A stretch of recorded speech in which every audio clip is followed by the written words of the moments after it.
क्या एक छोटा सा लोकल ग्रुप क्लाइमेट चेंज जैसी इतनी बड़ी प्रॉब्लम से सच में लड़ सकता है? आज हम महाराष्ट्र के एक ऐसे ही group rotary club of Khopoli की कमाल की कहानी को समझेंगे, जिन्होंने वाकई ये कर दिखाया है। तो सवाल यही है कि एक छोटा सा क्लब जिसकी अपनी कुछ लिमिटेशंस होती हैं, वो क्लाइमेट चेंज जैसी ग्लोबल चुनौती से निपटने में एक मिसाल कैसे बन सकता है?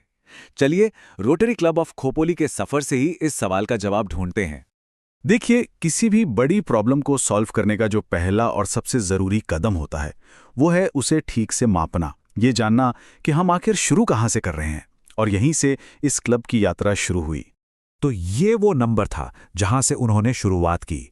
हर साल लगभग 1235 किलोग्राम्स कार्बन एमिशन।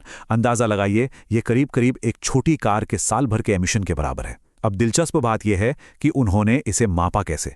डिस्ट्रिक्ट 3131 की एनवायरमेंटल कमेटी के सपोर्ट से उन्होंने joylor.ai के AI पावर्ड कार्बन कैलकुलेटर का इस्तेमाल किया, और इस टूल ने उनके लिए ना सिर्फ एमिशन बल्कि उनके अच्छे कामों को भी मापना बहुत आसान बना दिया, जिससे उन्हें नेट जीरो की तरफ एक बिल्कुल क्लियर स्टार्टिंग पॉइंट मिल गया। तो इस बड़े से नंबर से निपटने के लिए उन्होंने क्या किया? उनकी स्ट्रैटेजी का पहला और सबसे ज़रूरी हिस्सा था अपनी रोज़ की आदतों में गहरा बदलाव लाना। अब ये स्लाइड देखिए, ये अपने आप में बहुत कुछ कहती है। ट्रैवल के लिए कारपूलिंग, खाने की बिल्कुल बर्बादी नहीं, मीटिंग्स में सिर्फ स्टील के बर्तन, कोई कागजी प्रिंट आउट नहीं, और मेहमानों को तोहफे में पौधे देना। ये सिर्फ कुछ नियम नहीं है, बल्कि एक ऐसी गहरी सोच को दिखाता है जो उनके हर काम में झलकती है।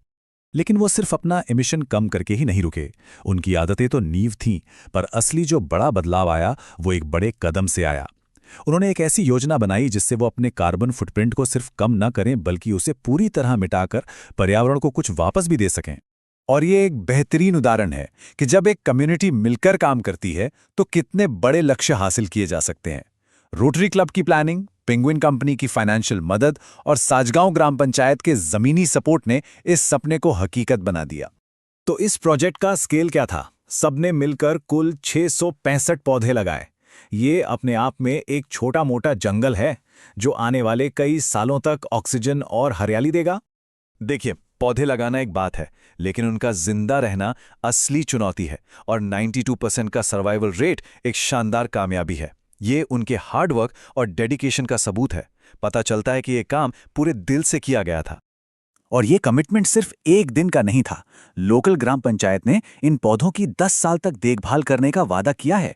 ये पक्का करता है कि ये पहल सिर्फ एक इवेंट नहीं बल्कि एक लॉन्ग टर्म बदलाव है जो सालों तक अच्छा असर डालेगा। तो जब रोज की छोटी छोटी ग्रीन हैबिट्स को एक बड़े वृक्षारोपण प्रोजेक्ट के साथ मिला दिया जाए तो क्या होता है? खैर, जो रिजल्ट्स आए वो सच में हैरान करने वाले थे। जरा इन नंबर्स को देखिए।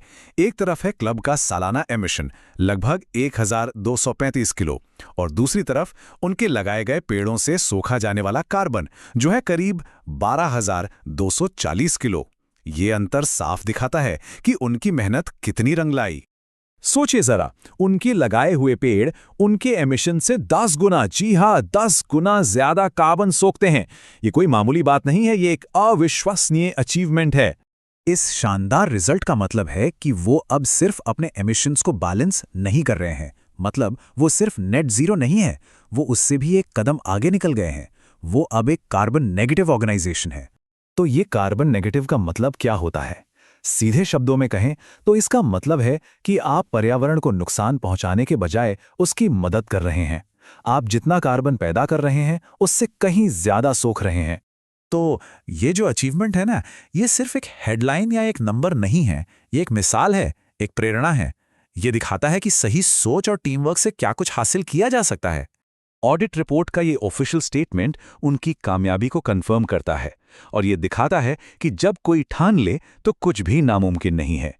ये उनकी मेहनत पर एक तरह की आधिकारिक मोहर है। और इसका असर सिर्फ कार्बन तक ही नहीं रुका है। ये पर्यावरण के लिए, मिट्टी के लिए, बायोडाइवर्सिटी के लिए अच्छा है। ये समाज को एक साथ लाता है, और हाँ, ये दूसरों को भी ऐसा करने के लिए इंस्पायर करता है। ये आने वाली पीढ़ियों के लिए एक तोहफा है। रोटरी क्लब ऑफ खोपोली ने एक रास्ता तो दिखा दिया है।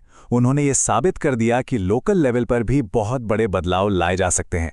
अब सवाल ये उठता है कि हम सब अपने अपने समुदायों में इस तरह का बदलाव लाने के लिए क्या कर सकते हैं।